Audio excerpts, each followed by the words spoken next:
गौरीपुत्र गजानन, अंजनी पुत्र हनुमंतराय, कौशल्या पुत्र प्रभू रामचंद्र शरण एका जीवा.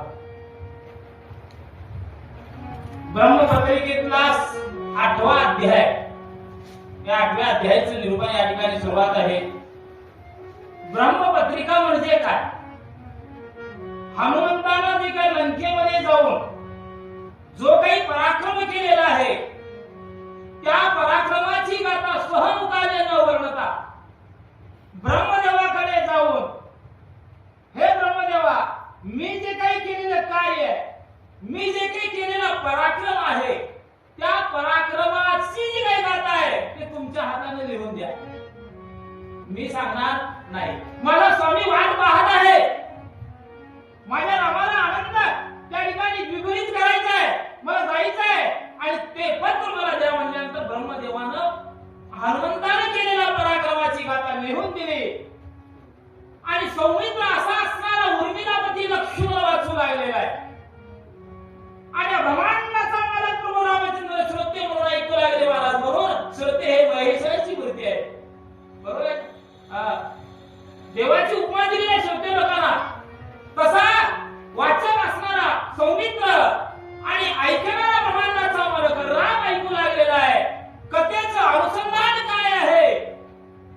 राजा रावणानं हनुमंतरायाला मरण विचारलं महाराज. मरण विचारल्यानंतर हनुमंतानं सांगितलं, माझ्या शेताला ज्या वेळेस जाळ लावशील त्यावेळेस माझं मरण आहे. हे इंद्राला उलटे कळालंय. लागलीच महाराज प्रधानाला सांगायला सुरुवात केलं. लंकेमधले सगळे वस्त्र, पावण्याचे, रावल्याचे, गण गोताचे सगळ्याचेच वस्त्र आणून हनुमंताच्या शेपटीला जाळ लावला आणि खंडगा पेटला. बोला. उच्च गुंडावयाची व्युत्पत्ती, ज्याचे नगर त्याचे हत्ती, स्वय नागवी मारुती, लागली छाती कधी पुछा. आता आपल्याला नवल वाटलं बरं का? हनुमंताला शेपटी बोलते आणि शेपटाला हनुमंत बोलते. नवल आहे की नाही? तसं नव मला. हनुमंत हा शिवाचा अवतार आहे. हनुमंत हा शिवाचा अवतार आहे. शिवाचा अवतार असल्यामुळे असणारी शेपटी हनुमंताची पार्वती आहे मला. म्हणून संवाद होते, म्हणून एकमेकाच्या राईला पराक्रम होते. हनुमंतानं सांगितलं शेपटीला, आता नुसतं हेडगा लावायचा आहे, शिल्लक काय ठेवायचं नाही. फक्त शिल्लक काय ठेवायचं आहे? अशोक वनाच्या ठिकाणी असणारी माझी माता सीता, त्या सीतेला शिल्लक ठेवायचं आहे. असा विचार करून सर्व पाहुणे रावळे पाडव्याला आलेले तुझ्या गावात मला झाली. ती पाडव्याला कोण? सगळे पाहुण्याचं तरी इस्तू लागलात. परंतु घरादारात जेवढे चिंतका बांधून ठेवले होते तेवढा काही इस्तू लावला. असा पराक्रम मला हनुमंतराय करू लागले. वानर महाजगजाटी लंकानागरी, पुच्छासाठी सीता राक्षसांच्या कोटी, पुच्छ शेवटी न गुंड्या. एकाच्या अंगावर पटकन ठेवली महाराज, एकाच्या अंगावर पटकन.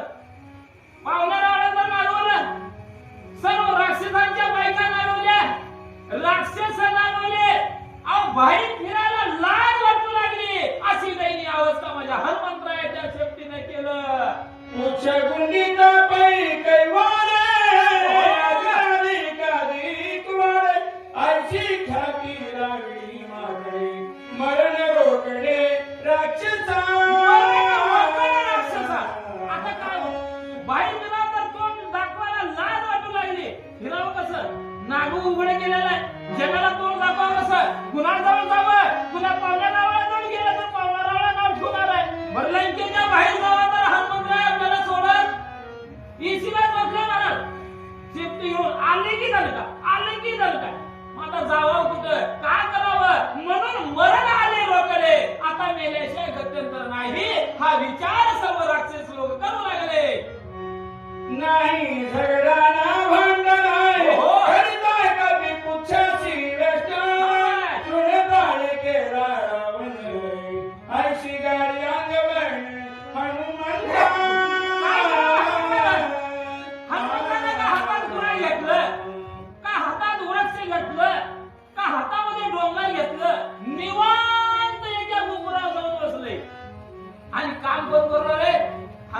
हनुमंताची शेपटी काही हनुमंताने केलेलं नाही.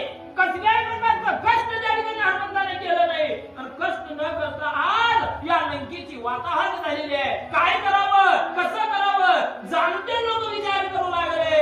उच्च वेष्टीने समग्र अल्प उरले दिसे आग्रही आयसे ऐकून दर्शनशी पीतांबर म्हणे गुंडा. राजा राजा राजा रावणा आता मला शिल्लक कुठलाच राहिले म्हणले. आंगलेचे गेले, बदलाचे गेले, जमाने गेले, नाट्यातले गेले, पाहुणे नागवले. आता राहिले तुमचं पितांबर म्हणले. तेवढं पितांबर जर दिलं तर चांगली मजा होती म्हणले. अशा प्रकारचा विचार जाणते लोक राजा रावणाला करून दाखवू लागले.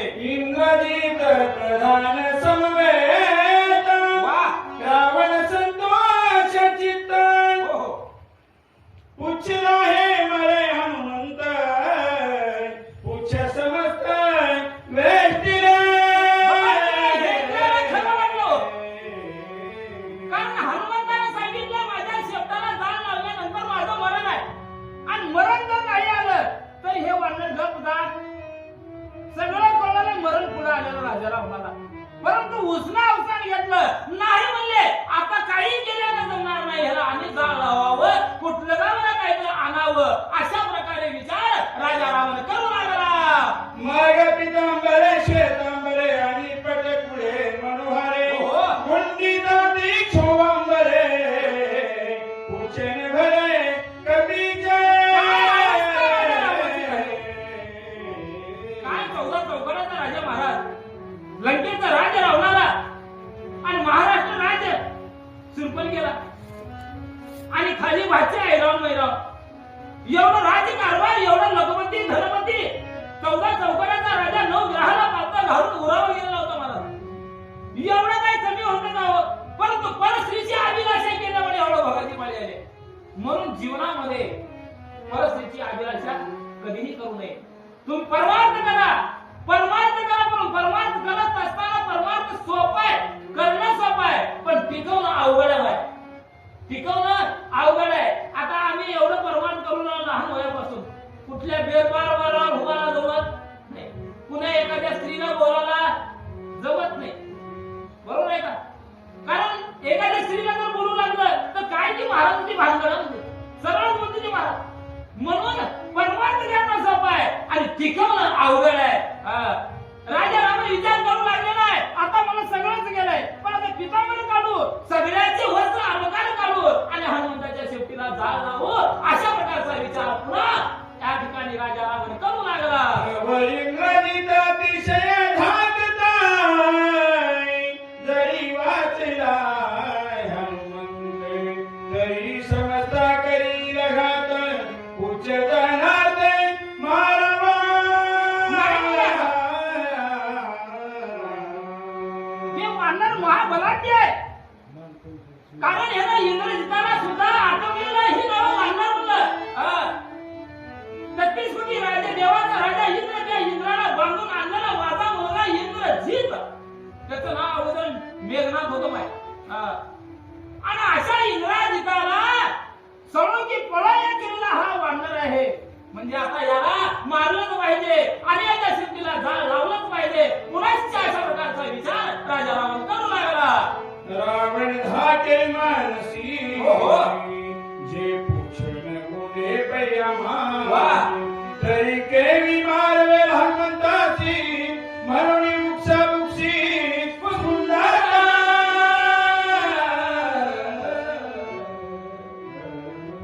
विचार करावा. ते बाहेर कोण विचारायला जर नसलं तर गुडघ्याला विचार करावा. वेळ आली राजा रावणाला विचार करण्याची. काय करावं? पूर्ण लंका या ठिकाणी वस्त्र संपून गेलं. आता काय करावं? आता या शेपटाला गुंडाळण्यासाठी वस्त्र शिल्लक नाही. मग आता वस्त्र शिल्लक नाही. त्या आरती ही शेपूट जळणार नाही, हनुमंत मरणार नाही. आपली माती केल्याशिवाय राहणार. दुःख आनंद गेला आणि दुःख आनंद करण्याच्या ठिकाणी वाटू लागला. तो बोलला तुम्हारी जरी वानराकडे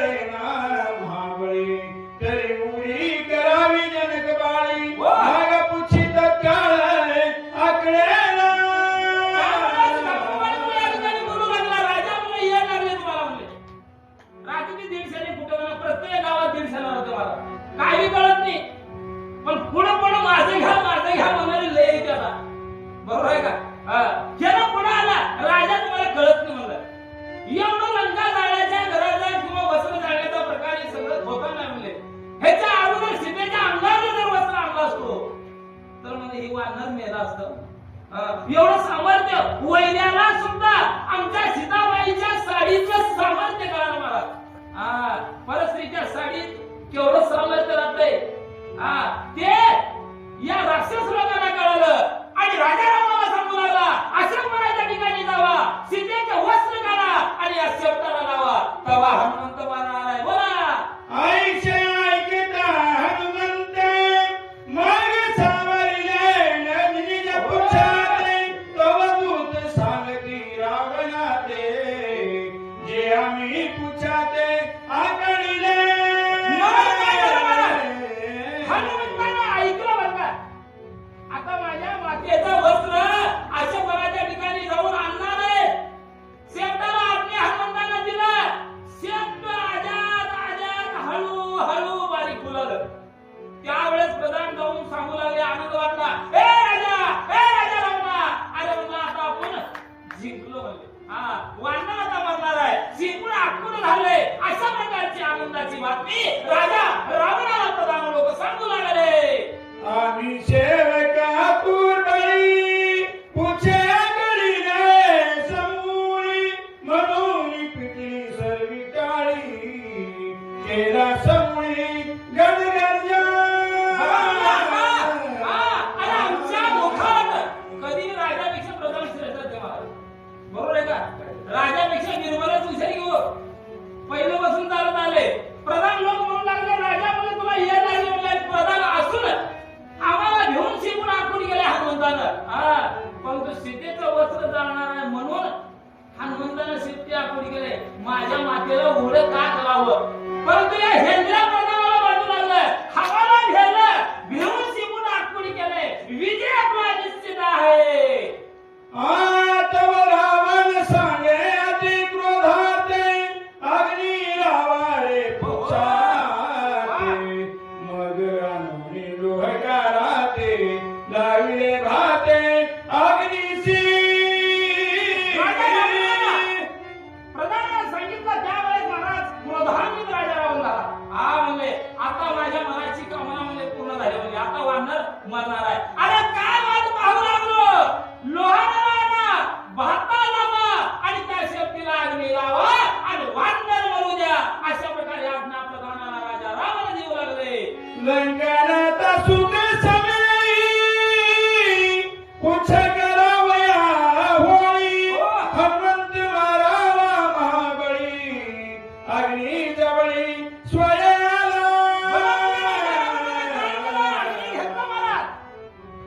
कारण विजय प्राप्त माझा होणार आहे. मी आज या वानराला मारणार आहे. हा आनंद द्विगुणित राजा रावणाला झाला.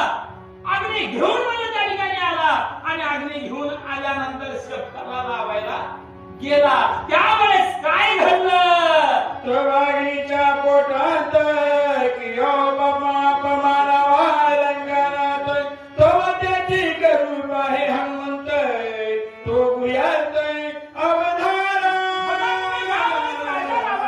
अग्नी लावण्यासाठी अग्नी घेऊन गेला.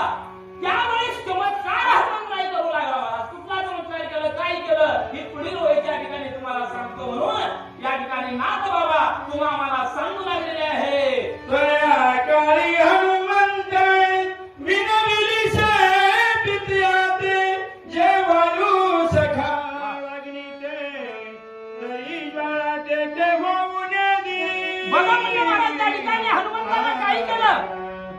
हनुमंतानं आपल्या पित्याची प्रार्थना हनुमंताने केलं आणि पित्याला सांगितलं ज्या वेळेस राजा रावण माझ्या शेपटीला अग्नी लावल त्यावेळेस अखंड अशा प्रकारचं वायू सुटलं पाहिजे, वारा सुटलं पाहिजे, जेणेकरून अग्नी सुद्धा माझ्या शेपटाला लागू नये.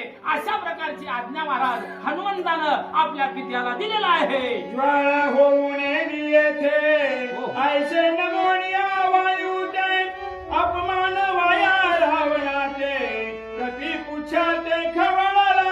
आपल्या पित्याला आज्ञा दिली महाराज. आता लेकराला सांगितलं बापाला ऐकावं लागते की महाराज. आता आमचं लेकरू आता जाऊ द्या जळपडला जळदूरला फोन करेक्ट आलेला आहे. पप्पा 50 रुपयाची कॅडबरी पाहिजेत. ऐकावं लागतंय कारण बाल हात स्त्री हात कधी कुणाला चुकलेला नाही बरं का महाराज. त्याप्रमाणे अरे आपल्या लेकरानं आपल्याला काम सांगितलंय. वायूला आनंद झाला आणि म्हणलं राजा रावण अग्नी लावत असताना वारा सुटावं आणि त्या वाऱ्यानं पूर्ण अग्नी विझावं अशा प्रकारचा चमत्कार त्या ठिकाणी होऊ लागलेला आहे. भाते भूमिका चौपाशी परिस्पर्शेन पुच्छासी राक्षस होती गासाविसी पर्यायी तयासी लागेना. अनेक राक्षस लोक अग्नी लावण्याचा प्रयत्न करू लागलेले आहे, परंतु अग्नी लावत असताना वायू तिथं आला, जोराचा वारा सुटला आणि त्या वाऱ्यानं अग्नी विझू लागला. असा चमत्कार त्या ठिकाणी होऊ लागला. म्हणजेच अग्नी सुद्धा माझ्या हनुमंताच्या शेपटीकडे जाण्याचं सामर्थ्य करणार झाले सांगतात. मग रावण पुसे हनुमंतासी अग्नि काना लागे पुच्छासी. हनुमान म्हणे रावणासी तू आहेसी अति मूर्ख. काय मूर्ख असलो राजा रावण? वैराला विचारावं. आता हनुमंतराय म्हणजे वैरीच की हो. त्याला विनंतीपूर्वक राजा रावण विचारला, अरे वानरा, एवढा अग्नीचा कल्लोळ तू या ठिकाणी केलेला आहे, अग्नी लावण्याचा प्रयत्न मी करू लागलेला आहे, परंतु तुझ्या शेपटीला अग्नीच लागला. मग आता का करावं? हा प्रश्न राजा रावणाला विचारला. त्यावेळेस हनुमंताला सांगितलं, अरे मूर्ख आहेस म्हणले. अरे तुला कवडीची अक्कल नाही. तुला जर अक्कल घ्यायची असेल तर मी सांगतो, ऐक म्हणू लागला. सत्सर्वेक ज्ञान ज्यासी नाही तो अतिज्ञान. भूतव ज्ञान गरी पाषाण जे धर्म लक्षण लक्षण. हनुमंतराय म्हणू लागला, अरे तू जड मूढ आहे, अज्ञान आहे. आता म्हणतोच म्हणजे ब्रह्मदेवाचा नातू, बरोबर आहे का? आता ब्रह्मदेवाचा नातू म्हणताना विद्या राहणारच आहे किंवा महाराज? कमी राहते का? रावणासारखा श्रेष्ठ कोणी नव्हते या जगाच्या ठिकाणी महाराज. श्रीमंत कोण नव्हतं, ज्ञानीवंत कोण नव्हतं, पुण्यवान कोण नव्हतं. नव्हे म्हणलं त्याच्यासारखं श्रीमंती जगाच्या ठिकाणी कोणी नव्हतं बघा. एवढा हुशार राजा रावण. परंतु हनुमंतराय म्हणू लागले, अरे मूर्खा, तुला अक्कल नाही. जाळ कसं शब्दाला लावावं हे मी तुला सांगतो, ऐक म्हणून हनुमंतराय म्हणू लागले. भाते फुकिता चेतन केविना होती सचेतन. तरी हे तुझं नाही ज्ञान अति अज्ञान लंकेशा. अरे बाबा, हे भातं कसं आहे? अचेतन आहे, बरोबर आहे? भाते अचेतन आहे, त्याला फुकलं तरच हवा जावे. मग आता अचेतन असलेल्या सचेतन शेपटीला जाळ लागेल का महाराज? लागत नाही. येरायच तू म्हणले. आणि जे सचेतन शिमुट आहे त्या सचेतन मुखालाच अग्नी लावावं लागतं. फुका लागतं येडदेव्या. हे द्या, तुला काय कळतंय बोला. तव माते तव वचन मानले लंकेशासी. मग पाचारुणी निज विरासी. फुंकू लाविले पुच्छासी साक्षेपेशी सांगेना. आणि अशा पद्धतीने हनुमंताने राजा रावणाला सांगितलं, अरे येडदेव्या, तोंडाला फुका लागतंय, हाताला काडी वडावं लागतंय, मग फुकल्यानंतर अग्नी माझ्या शेपटीला लागते. तुला अक्कल नाही म्हणले, तू मूर्ख आहेस. असं म्हणल्यानंतर आता राजा रावण काय करू लागला? राक्षस पुंगिता चौपासी. तवा पुच्छे दर्पिले अग्निसी. घोर घाणी उठे घशासी. तेणे का सविसी राक्षस.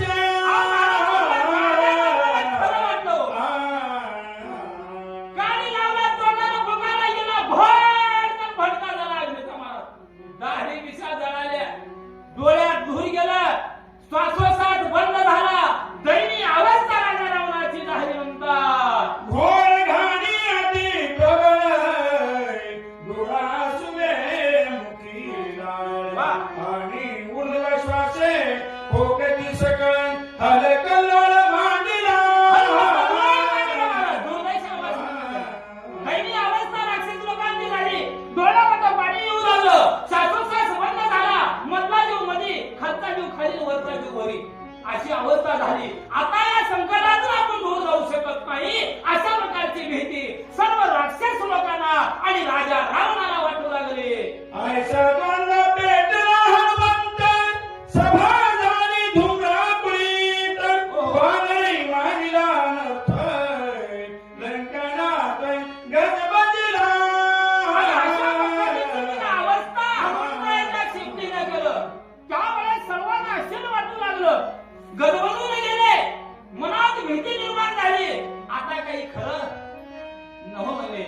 आता आपल्याला कुणालाच हे वानर सोडत नाही. बारा बांधतय आणि वड्यात नेऊन